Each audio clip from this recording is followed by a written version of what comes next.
Hello നമസ്കാരം. ഏറ്റവും പുതിയ സിനിമാ വിശേഷങ്ങളുമായി പുതിയൊരു വീഡിയോയിലേക്ക് എല്ലാവർക്കും സ്വാഗതം. മമ്മൂട്ടി നായകനായി അമൽനീരദ് സംവിധാനം ചെയ്ത് 2022 മാർച്ച് 3 തിയേറ്ററിലെത്തി മമ്മൂട്ടിയുടെ കരിയറിലെ തന്നെ ഏറ്റവും മികച്ച ബോക്സ് ഓഫീസ് ഹിറ്റായി മാറിയ മലയാള സിനിമയാണ് ഭീഷ്മപർവം. ഇന്നലെ മാർച്ച് 3 തിങ്കളാഴ്ചയോടെ ഈ സിനിമ തിയേറ്ററിലെത്തിയിട്ട് 3 വർഷമാണ് പൂർത്തിയായിരിക്കുന്നത്. ഈ കാലയളവിനുള്ളിൽ മമ്മൂട്ടിയുടെ ഒട്ടനവധി സിനിമകൾ തിയേറ്ററിലെത്തി വിജയം വരിച്ചെങ്കിലും ഭീഷ്മപർവത്തെ മറികടക്കുന്ന ഒരു വിജയം നേടിയെടുക്കാൻ മറ്റ് സിനിമകൾക്കൊന്നും ഇതുവരെയും കഴിഞ്ഞിട്ടില്ല. ഇന്നലെ ഇതുമായി ബന്ധപ്പെട്ട് ചില അനുസ്മരണ കുറിപ്പുകൾ പുറത്തു വന്നിരുന്നു. ഭീഷ്മപർവം സിനിമയെക്കുറിച്ച്, നിർമ്മാണത്തെക്കുറിച്ച്, നിർമ്മാണ ചെലവിനെക്കുറിച്ച്, ഇക്കഴിഞ്ഞ 3 വർഷ കാലയളവിനെക്കുറിച്ച് ഒക്കെ പ്രതിപാദിക്കുന്ന ഈ അനുസ്മരണ കുറിപ്പ് അമൽനീരദ്, അതുപോലെ തന്നെ മമ്മൂട്ടി കമ്പനിയുമായി ബന്ധപ്പെട്ട ചിലർ ഒക്കെയാണ് വിവിധ ഇന്റർവ്യൂകൾ, അതുപോലെ തന്നെ ചെറിയ ചെറിയ ലേഖനങ്ങൾ എന്നിവയിലൂടെ പറഞ്ഞു വെച്ചിട്ടുള്ളത്. പ്രധാനമായും സിനിമയുടെ ബഡ്ജറ്റ്, അതുപോലെ തിയേറ്റർ കളക്ഷൻ, ബിസിനസ് ഉൾപ്പെടെയുള്ള കളക്ഷൻ ഉൾപ്പെടെ എല്ലാം വ്യക്തമാക്കിയിട്ടുണ്ട്. ഭീഷ്മപർവം സിനിമയുടെ നിർമ്മാണ ചെലവ് 9 കോടി രൂപയാണ്. സിനിമ തിയേറ്റർ കളക്ഷനായി നേടിയത് 90 കോടി രൂപയും. ബിസിനസ് ഉൾപ്പെടെ ഈ സിനിമ കളക്ട് ചെയ്തത് 115 കോടി രൂപയായിരുന്നു. ഇതൊക്കെ പറയുന്നത് സിനിമയുടെ സംവിധായകൻ കൂടിയ അമൽനീരദ് ഉൾപ്പെടെയുള്ള അണിയറ പ്രവർത്തകർ തന്നെയാണ്. അതേസമയം മമ്മൂട്ടി കമ്പനിയുമായി ബന്ധപ്പെട്ട് ഭീഷ്മപർവം സിനിമയെക്കുറിച്ചുള്ള അനുസ്മരണം നടക്കുമ്പോൾ തന്നെ മമ്മൂട്ടി കമ്പനിയുടെ 6ാമത്തെ സിനിമയായ ഡൊമിനിക്കിന്റെ ബഡ്ജറ്റ് കൂടി പുറത്തു പറഞ്ഞിട്ടുണ്ട്. ഭീഷ്മപർവം 9 കോടിക്കാണ് പൂർത്തിയായതെങ്കിൽ ഇക്കഴിഞ്ഞ ജനുവരി 23 തിയേറ്ററിലെ Dominic and the ladies purse എന്ന സിനിമയുടെ ബഡ്ജറ്റ് 8 കോടി എന്നാണ് വ്യക്തമാക്കിയിട്ടുള്ളത്. അതോടൊപ്പം തന്നെ മമ്മൂട്ടി കമ്പനിയുടെ 7ാമത്തെ സിനിമ, അതായത് ചിത്രീകരണം പുരോഗമിക്കുന്ന കളങ്കാവലിനെ കുറിച്ചും പരാമർശമുണ്ട്. ഗൗതം വാസുദേവൻ സംവിധാനം ചെയ്ത് ജനുവരി 23 തിയേറ്ററിൽ പോസിറ്റീവ് അഭിപ്രായം നേടിയെടുത്ത സിനിമയാണ് ഡൊമിനിക്. കേരളത്തിൽ ഈ സിനിമ 9 കോടി 85 ലക്ഷം രൂപയായിരുന്നു കളക്ഷൻ നേടിയെടുത്തത്. സിനിമ വേൾഡ് വൈഡ് ഗ്രോസ് കളക്ഷനായി 20 കോടി 10 ലക്ഷം രൂപയും കളക്ട് ചെയ്തിരുന്നു.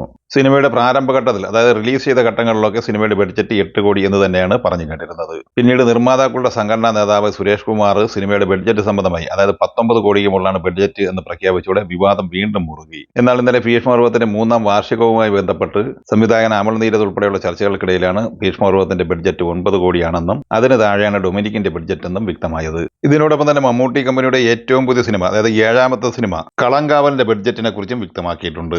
നവാഗതനായ ജിതിൻ കെ ജോസ് സംവിധാനം ചെയ്യുന്ന ഈ സിനിമയിൽ വിനായകൻ നായകനും മമ്മൂട്ടി വില്ലനുമായാണ് അഭിനയിക്കുന്നത്. കളങ്കാവലിന്റെ ബഡ്ജറ്റായി ഇന്നലെ പുറത്തു വന്നിരിക്കുന്നത് 7 കോടി രൂപയാണ്. എന്തായാലും സിനിമയുടെ അണിയറ പ്രവർത്തകരുടെ ഭാഗത്തു നിന്ന് തന്നെ ഈ ബഡ്ജറ്റ് സംബന്ധമായ വിവരങ്ങൾ പുറത്തു വരുമ്പോൾ മറ്റ് ചില കോണുകളിൽ നിന്ന് വരുന്ന വിശ്വാസയോഗ്യമല്ലാത്ത വാർത്തകളിൽ നിന്ന് വ്യത്യസ്തമായി നമുക്ക് മുഖവിലേക്ക് എടുക്കാവുന്ന വസ്തുത കൂടിയാണിത്.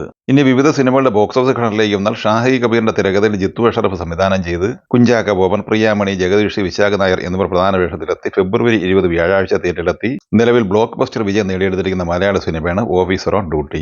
ചിത്രം ഞായറാഴ്ച വരെയുള്ള ആദ്യ 15 ദിവസം കൊണ്ട് കേരള കളക്ഷനായി കളക്ട് ചെയ്തത് 21 കോടിക്ക് മുകളിലാണ്. 12ാം ദിവസമായ ഇന്നലെ തിങ്കളാഴ്ച ഈ സിനിമയുടെ കേരള കളക്ഷൻ ഏകദേശം 70 ലക്ഷം റേഞ്ചിലാണ്. സിനിമ തിയേറ്ററിലെത്തി ആദ്യ 12 ദിവസങ്ങൾക്കിടയിൽ ഇന്നലെ തിങ്കളാഴ്ച ആദ്യമായിട്ടാണ് 1 കോടിക്ക് താഴെ കളക്ഷൻ എത്തിയിരിക്കുന്നത്. നിലവിൽ ഈ സിനിമയുടെ കേരള കളക്ഷൻ 21 കോടി 80 ലക്ഷം രൂപയാണ്.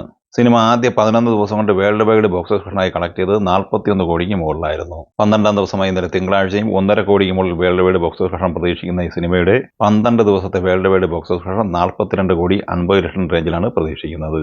ഉണ്ണി മുകുന്ദൻ നായകനായി വിനയ് ഗോവിന്ദ് സംവിധാനം ചെയ്ത് ഫെബ്രുവരി 21 വെള്ളിയാഴ്ച തിയേറ്ററിൽ മികച്ച അഭിപ്രായം നേടിയെടുത്ത മലയാള സിനിമയാണ് Get Set Baby. Nikhila Vimal, Chemban Vinod, Shyam Mohan എന്നിങ്ങനെ താരനിരയുള്ള ഈ സിനിമയുടെ ഞായറാഴ്ച വരെയുള്ള ആദ്യ 10 ദിവസത്തെ വിശദമായ കേരള കളക്ഷൻ റിപ്പോർട്ട് പുറത്തു വന്നിരിക്കുകയാണ്. ഇത് പ്രകാരം ഈ സിനിമ ആദ്യ 10 ദിവസം കൊണ്ട് കേരള കളക്ഷനായി 2 കോടി 2 ലക്ഷം രൂപയാണ് കളക്ട് ചെയ്തത്. 11ാം ദിവസമായ ഇന്നലെ തിങ്കളാഴ്ചയോടെ ഈ സിനിമയുടെ കേരള കളക്ഷൻ 2 കോടി 10 ലക്ഷം റേഞ്ചിലും എത്തിച്ചേർന്നിട്ടുണ്ട്. ആദ്യ 10 ദിവസത്തെ ഈ സിനിമയുടെ world wide box office collection പ്രതീക്ഷിക്കുന്നത് 2 കോടി 80 ലക്ഷം രൂപയുമാണ്. ലക്ഷ്മൺ ഉദയകർ തിരക്കഥെഴുതി സംവിധാനം ചെയ്ത് ഫെബ്രുവരി 14 തിയേറ്ററിലെത്തി 2025 തന്നെ ഇന്ത്യൻ സിനിമാ ഇൻഡസ്ട്രിയിലെ വമ്പൻ ബ്ലോക്ക് ബസ്റ്റർ വിജയം നേടിയെടുത്തിരിക്കുന്ന ബോളിവുഡ് സിനിമയാണ് ചാവ. വിക്കി കൗശൽ, രശ്മിക മദാന, അക്ഷയ് ഖന്ന എന്നിവർ അഭിനയിച്ച ഈ സിനിമയുടെ ഇന്നലെ തിങ്കളാഴ്ച വരെയുള്ള ആദ്യ 18 ദിവസത്തെ ബോക്സ് ഓഫീസ് കളക്ഷൻ റിപ്പോർട്ട് പുറത്തു വരുമ്പോൾ 645 കോടി 58 ലക്ഷം രൂപയാണ് ഈ സിനിമ വേൾഡ് വൈഡ് ഗ്രോസ് കളക്ഷനായി സ്വന്തമാക്കിയിട്ടുള്ളത്.